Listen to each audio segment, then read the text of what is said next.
First stove వెలిగించి pan పెట్టేసి పప్పు సరిపడా ఆయిల్ వేసేయాలి. ఆయిల్ బాగా హీట్ ఎక్కిందండి. దీంట్లో ఆవాలు, జీలకర్ర, లైట్ మెంతులు వేసేయాలి. పల్లీలు, పచ్చిశనగపప్పు, ఎండుమిర్చి, పోపు దినుసులు అన్నీ వేసేయాలి. ఇంగువ, కరివేపాకు.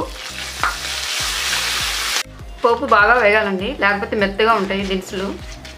ఇప్పుడు పసుపు, సాల్ట్ వేసేయాలి. తరువాత ఈ పచ్చిమిర్చి ముక్కలు, అల్లం ముక్కలు వేసేయాలి. పసుపు ఆయిల్లో వేసి వేగించడం వల్ల కలర్ వస్తుందండి బాగా. ఈ పచ్చిమిర్చి కూడా వేగినాక ఈ మామిడికాయ తురుము వేసేయాలి.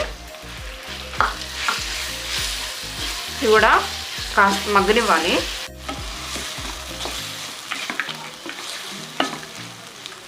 ఇప్పుడు ఉడికించిన అన్నమును కలిపేస్తారండి.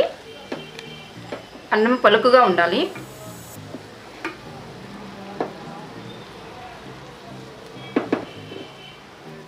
అన్నంను కలిపేస్తారండి మొత్తం. చల్లార్చిన అన్నమనే తీసుకోవాలి, వేడి అన్నం అయితే ముద్దవుతుంది. మామిడికాయ పులిహోర రెడీ అయిపోయిందండి. దీంట్లో పచ్చిమిర్చి, ఎండుమిర్చి నంచుకోవడానికి చాలా బాగుంటుంది. ఈ వీడియో మీకు నచ్చినట్టయితే లైక్ చేయండి. మోర్ రెసిపీస్ కావాలి అంటే మన ఛానల్ని సబ్స్క్రైబ్ చేయండి. పక్కనున్న బెల్ మీద క్లిక్ చేయండి.